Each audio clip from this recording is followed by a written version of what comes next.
जय गुरु जी, शुक्राना गुरु जी, अनंतम अनंतम शुक्राना गुरु जी। सभी संगत जी को जय गुरु जी। संगत जी, आज के टाइम में ना डिप्रेशन एक ऐसी बीमारी है जो ऑलमोस्ट हर एक घर में किसी न किसी इंसान को होती ही है। वो अलग बात है कि हम लोग पहचान नहीं पाते हैं प्रॉब्लम्स को, और हम उसको जो है ना उसका चिड़चिड़ापन बोल देते हैं या कुछ भी बोल देते हैं। अमूमन यही होता है। और ये एक ऐसी गंदी बीमारी है ना जो अगर किसी को लग जाए और अगर वो नहीं संभले तो कुछ भी हो सकता है। आप लोग भी सोच रहे होंगे कि आज आंटी ऐसे बात क्यों कर रही है, क्योंकि संगत जी आज मेरे पास एक ऐसा ही सत्संग एक आंटी जी ने शेयर किया है जो कि मैं आप लोगों के साथ शेयर करती हूँ उन्हीं की आवाज़ में। तो संगत जी, जो लोग भी प्रॉब्लम्स या परेशानियों में हैं और सिर्फ शिकायतें करते रहते हैं ना, क्योंकि ये बात भी मैं इसलिए बोल रही हूँ क्योंकि मेरे पास ना बहुत से ऐसे मैसेज आते हैं जिसमें वो लोग बोलते हैं कि गुरुजी आपकी तो सुनते हैं, हमारी सुनते नहीं हैं, आप उनसे हमारे लिए प्रार्थना कर दीजिए, हमारा ये हो जाए, हमारा वो हो जाए। और ऐसा ही ना एक बात मेरे पास एक मैसेज आता है फेसबुक पे, तो नाम डिस्क्लोज़ नहीं करूँगी क्योंकि देखिए सबका एक अपना तरीका होता है, पर बात शेयर करना चाहती हूँ क्योंकि ऐसी ही कुछ गलत फहमियाँ ना हम सब में से किसी न किसी को तो होगी जो भी नई संगत बनते हैं। कई बार ये चीज़ आ जाती है क्योंकि हम ना अच्छे से पहचान नहीं पाते हैं गुरुजी को, हमें समझ ही नहीं होती है।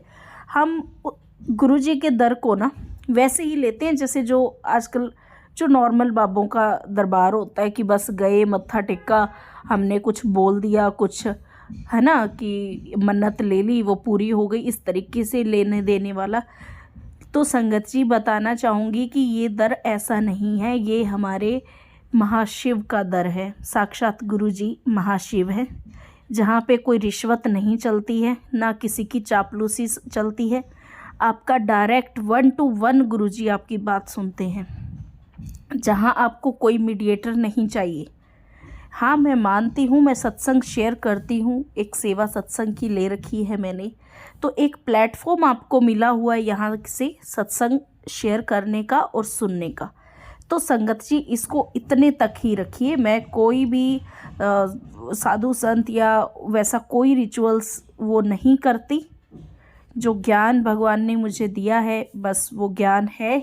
उस ज्ञान से, उस बुद्धि से जो मैं अगर किसी की कोई रास्ता दिखा पाऊँ एक अलग बात है, कोई बात को क्लियर कर पाऊँ, अदरवाइज़ मैं एक सिंपल सी पर्सन हूँ, गुरुजी की भक्त हूँ कि गुरुजी जो चाहते हैं वो करवाते हैं, मैं कौन हूँ करने वाली। तो संगत जी कृपया करके ऐसे मैसेज ना किया करें, क्योंकि गुरुजी जब आपकी खुद सुन रहे हैं, वहाँ कोई चापलूसी चलती ही नहीं है, तो आप खुद से उनको शुक्राना क्यों नहीं करते? क्यों आखिर उन्होंने जो रास्ता दिखाया उस पे नहीं चलते? जब आप उनके दिखाए रास्ते पे ही नहीं चलोगे, जब आप सब्र ही नहीं करोगे, तो कैसे कुछ ठीक होगा? अगर मन में सिर्फ लालच और वही चीज़ देखेंगे ना कि बस हमारा ये हो जाए, बस ठीक है, फिर कौन गुरुजी कौन हम, तो ये नहीं चलता है संगत जी।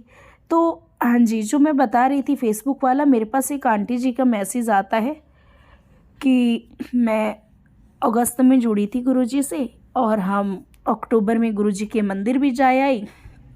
एक्चुअली उनका जिस तरीके से मैसेज आया ना, बहुत ही ज़्यादा अजीब मुझे पहली बात तो लगा। इस तरीके से कहना कि एक शिकायत उस तरीके से करना जैसे कि मतलब गुरुजी ने कुछ लेने के लिए बुलाया हो, है ना, ये मुझे बहुत बुरा लगा। पहली बात तो कि हम जाए आए लेकिन लाइफ में ना हमारे कोई चेंज ही नहीं हुआ है, हमारे तो सब वैसे ही है। लगता है गुरुजी ने हमें अपनी संगत नहीं बनाया, हमें और क्या करना पड़ेगा जो कि हमारा दिन बदल जाए। तो चलो ठीक है, हर किसी में उतना सब्र नहीं होता, लेकिन संगत जी हम कर क्या रहे हैं? ना हम अच्छे से गुरुजी की बताई हुई रास्ते पे चल रहे हैं, ना हम सब्र करके बैठ रहे हैं, ना हम शुक्राना कर रहे हैं, ना हम अमृत वेले का कुछ करते हैं। चलो शरीर नहीं साथ देता है, अमृत वेला नहीं कर रहे हैं, लेकिन कम से कम बाद में तो आप शुक्राना कर सकते हैं ना।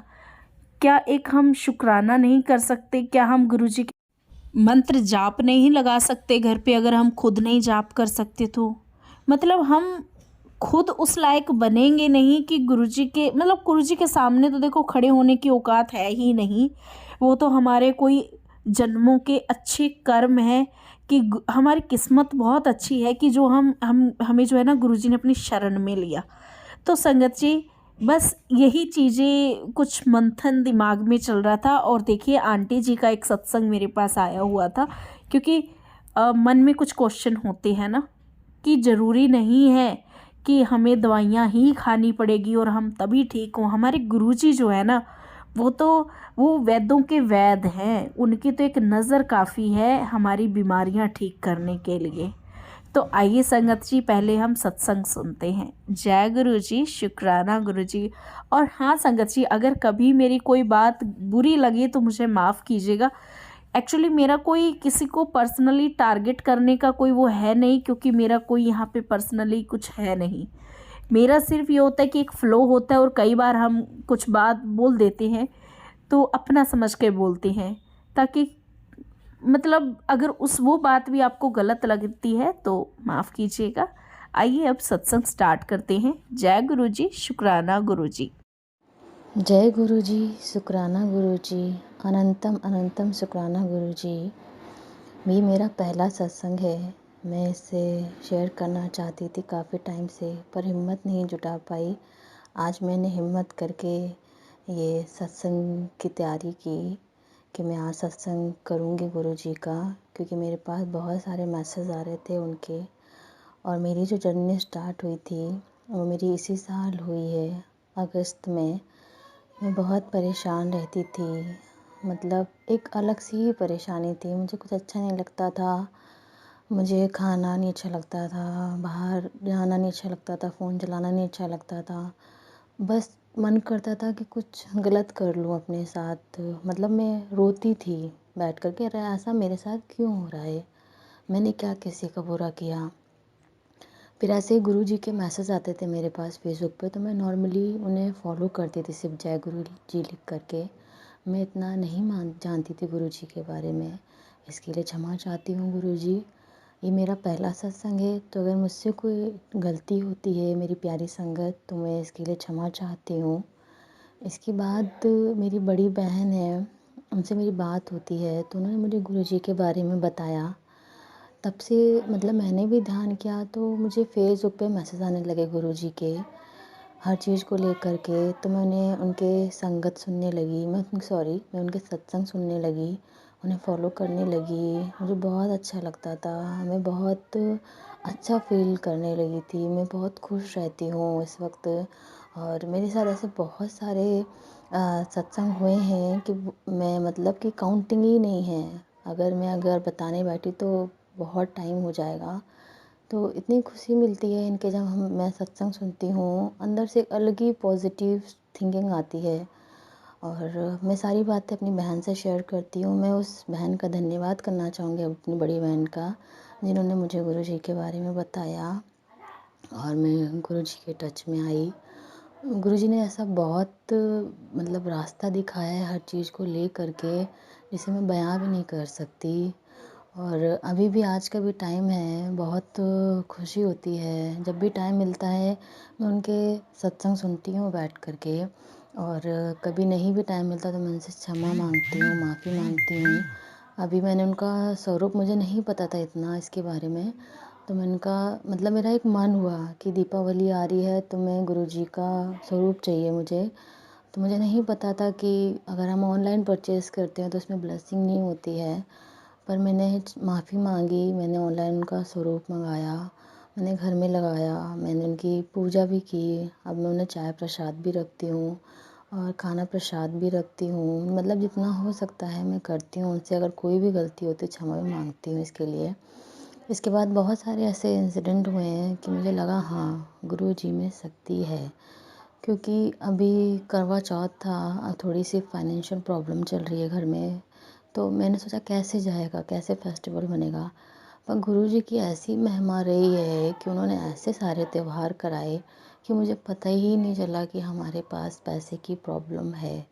मतलब किसी न किसी ज़रिए से उन्होंने पैसे कहीं ना कहीं से अरेंज कर दिए हैं और मुझे पता भी नहीं चला। ऐसे ही मेरे हस्बैंड बिज़नेस करते हैं, तो उसमें पार्टनर हैं मेरे हस्बैंड के तारा भाई।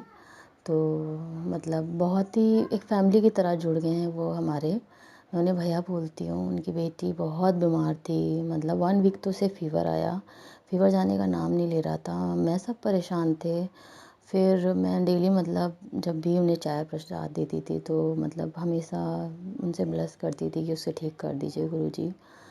तो उसको जब उसका ब्लड टेस्ट हुआ तो उसका कुछ इन्फेक्शन था जो कि बहुत ज़्यादा था, 400 था। एक इन्फेक्शन होता है वो बढ़ कर के था।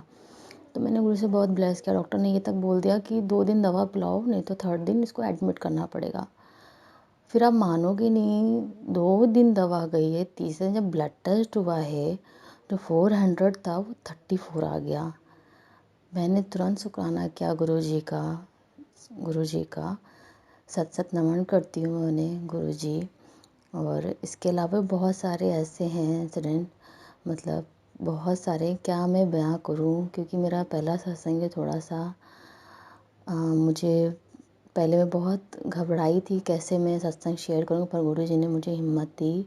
अभी भी गुरुजी मतलब मुझे हमेशा फेसबुक हो या यूट्यूब हो, मुझे कुछ ना कुछ मैसेज देते रहते हैं, रास्ता दिखाते रहते हैं। और घर में भी मेरे बहुत शांति रहती है हर चीज़ को लेकर के। नहीं तो पहले शुरू बातों को लेकर के टेंशन, इधर की टेंशन उधर की टेंशन। पर अब अच्छा लगता है। मुझे बड़े मंदिर भी जाना है और मेरी मदर इन लॉ भी कह रही थी जाने के लिए, तो हमने बोला हम चलेंगे। फिर अभी मेरे घर में शादी है, कुछ भी प्लान नहीं था मेरा कि कैसे होगा, क्योंकि थोड़ी प्रॉब्लम है मनी की, तो कैसे मैनेज होगा। फिर मैंने कहा क्या होगा क्या होगा। फिर सडनली मतलब गुरुजी ने शायद हिम्मत दे दी, ताकत दे दी कि नहीं तू जा, सब कुछ होगा मैनेज। और सच में सब कुछ मैनेज हो गया, सब कुछ हो गया, कुछ पता नहीं चला। आज मैं जा भी रही हूँ, निकल भी रही हूँ। कल मैं कानपुर भी पहुँच जाऊँगी शादी अटेंड करने के लिए। मेरी दिल इच्छा थी कि मैं जाऊँ। फिर मैं थोड़ा सा वो हो रही थी कि यार पैसे की बहुत दिक्कत है, कैसे मैनेज होगा सब, लेकिन सब मैनेज हो गया। तो वही मैं गुरुजी का सत्संग आपसे शेयर कर रही हूँ। और गुरुजी की ऐसी ब्लेसिंग बनी रहेगी तो मैं आगे भी आप लोगों के साथ सत्संग शेयर करती रहूँगी। और अभी मैं कानपुर जा रही हूँ, तो मेरी बहन का मैसेज आज ही आया। 3 तारीख, 3 ऐसी कुछ है, 4 या तारीख 3-4 गुरुजी का सत्संग है वहाँ, तो वहाँ पर जाऊँगी। बहन ने बोला तो मुझे बहुत खुशी हुई कि शायद गुरुजी मुझे इसीलिए बुला रहे हैं वहाँ पर। मैं अपनी बहन के साथ जाऊँगी, सत्संग अटेंड करूँगी। और गुरुजी की कृपा मेरी ऐसी ही बनी रहे सारे संगत पे। गुरुजी ऐसे ही सबको ब्लेस करते रहें। और आगे गुरुजी का हुक्म रहा तो मैं और भी सत्संग आपके साथ शेयर करूँगी। इसी के साथ मैं आप सत्संग समाप्त करना चाहूँगी और गुरुजी के मंत्र का करना चाहूँगी। ओम नमः शिवाय, शिवजी सदा सहाय। ओम नमः शिवाय, गुरुजी सदा सहाय। ओम नमः शिवाय, शिवजी सदा सहाय। ओम नमः शिवाय, गुरुजी सदा सहाय। शुक्राना आंटी जी, शुक्राना गुरुजी, इतना प्यारा सत्संग ब्लेस करने के लिए और हमें ये बताने के लिए कि जो भी बीमारी से परेशान है आप उनको जल्दी ही ब्लेस करोगे, जल्दी ही उनकी बीमारी से छुटकारा दिलाओगे। बस गुरुजी यूं ही हमारा हाथ थामे रखना गुरुजी। और गुरुजी हमें अपने चरणों से लगाए रखना। हम आपकी जो है ना चरणों से लग के अपना जीवन गुजारना चाहते हैं। बस इतनी सी विनती है गुरुजी। हमारी जो भी चंगे माड़े हैं वो हम आपके सामने हैं। अब आप चाहे मार दो चाहे तार दो गुरुजी, बस जो भी करो हमें मंजूर है। बस इसी अरदास के साथ आज के सत्संग को यहीं पे विराम देते हैं। जय गुरुजी, शुक्राना गुरुजी।